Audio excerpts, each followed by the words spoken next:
हाय दोस्तों, जय हिंद। कैसे हैं आप लोग? आशा करता हूं अच्छे होंगे। आज हम famous book rich dad poor dad के 20वें भाग के बारे में बात करेंगे, जिसका टॉपिक है सीखने के लिए काम करो, कमाने के लिए नहीं। अगर आपने इस बुक के सारे भाग को नहीं सुना तो मैंने डिस्क्रिप्शन में प्लेलिस्ट डाल दिया है। आप वहां जाकर rich dad poor dad book के सारे भाग सुन सकते हैं। अगर आप हमारे चैनल पे नए हैं तो हमारे चैनल को सब्सक्राइब कर दें, और आपको हमारी यह ऑडियो बुक अच्छी लगी हो तो आप अपना प्यार भरा लाइक भी दे सकते हैं। तो चलिए फटाफट शुरू करते हैं rich dad poor dad part 20, the difference between asset and liability. अमीर लोग क्या खरीदते हैं? एक दिन रॉबर्ट ने अपने रिच डैड से पूछा, आप हमेशा कहते हैं कि अमीर लोग पैसे को अलग तरह से देखते हैं, लेकिन आखिर फर्क क्या है? रिच डैड मुस्कुराए और बोले, फर्क बहुत छोटा है लेकिन असर बहुत बड़ा। गरीब और मध्यम वर्ग के लोग लायबिलिटीज खरीदते हैं, चीजें जो पैसे को उनसे दूर करती हैं, जबकि अमीर लोग एसेट्स खरीदते हैं, चीजें जो उनके लिए पैसा बनाती हैं। रॉबर्ट थोड़ा भ्रमित हुआ। क्या आप इसे आसान शब्दों में समझा सकते हैं? रिच डैड ने एक कागज लिया और 2 कॉलम बनाए। एक में लिखा एसेट्स, दूसरे में लायबिलिटीज। फिर बोले, एसेट वो है जो तुम्हारी जेब में पैसा डालता है, लायबिलिटी वो है जो तुम्हारी जेब से पैसा निकालता है।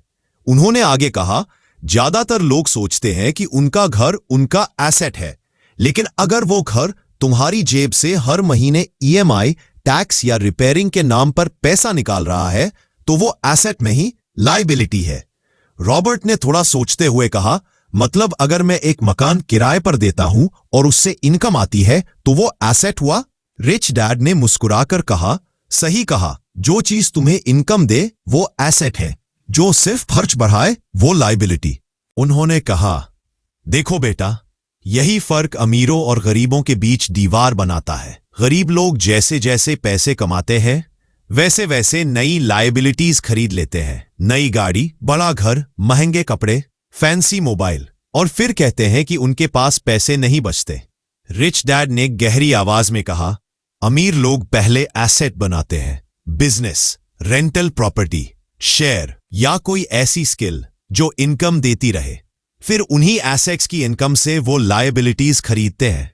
उन्होंने मुस्कुराते हुए कहा, यानी गरीब अपनी सैलरी से खर्च चलाते हैं, अमीर अपने एसेट्स से। रॉबर्ट को समझ में आने लगा कि असली फर्क ज्ञान का है। रिच डैड बोले, जो इंसान पैसा समझता है वो कभी पैसों की कमी की बात नहीं करता, क्योंकि वो जानता है कि पैसा उसके लिए काम कर सकता है। रॉबर्ट ने पूछा, लेकिन अगर किसी के पास शुरुआत में पैसे ही ना हो तो एसेट कैसे खरीदे? रिच डैड ने हंसते हुए कहा, शुरुआत पैसा से नहीं, सोच से होती है। एसेट सिर्फ प्रॉपर्टी या बिजनेस नहीं होते, वो कोई भी चीज हो सकती है जो तुम्हें इनकम दे या स्किल बढ़ाए। अगर तुम सीख रहे हो, बढ़ रहे हो, तो वो भी एक एसेट है।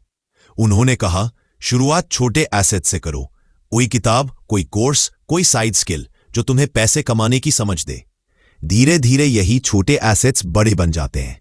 रॉबर्ट ने नोट्स बनाते हुए कहा, मतलब अमीर लोग पहले अपने पैसे को इनकम जनरेट करने में लगाते हैं, फिर आरामदायक चीजें खरीदते हैं। रिच डैड ने सिर हिलाया, बिल्कुल। मध्यम वर्ग पहले गाड़ी खरीदते हैं, फिर ईएमआई भरने की चिंता करते हैं। अमीर पहले ऐसा एसेट खरीदते हैं जो ईएमआई भर सके।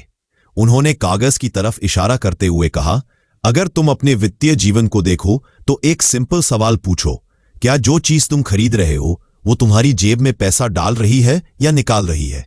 रॉबर्ट अब समझ चुका था, असल में अमीरी का राज किसी बड़े बिजनेस में नहीं, बल्कि सही सोच और छोटे छोटे फैसलों में छिपा है। रिच डैड ने कहा, अगर तुम हर महीने सिर्फ एक छोटा एसेट भी जोड़ते रहो तो कुछ सालों में तुम्हें कभी पैसों के लिए काम नहीं करना पड़ेगा, पैसा तुम्हारे लिए काम करेगा। रॉबर्ट ने पूछा, तो गरीब कैसे अमीर बन सकते हैं?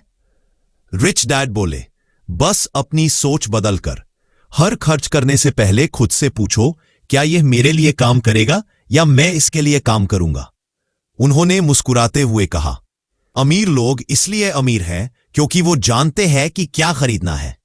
रॉबर्ट ने कागज पर लिखा, buy assets first, liabilities can wait, और उसने मन ही मन तय किया, अब से वो अपने हर खर्च को निवेश या नुकसान के तराजू में तौलेगा।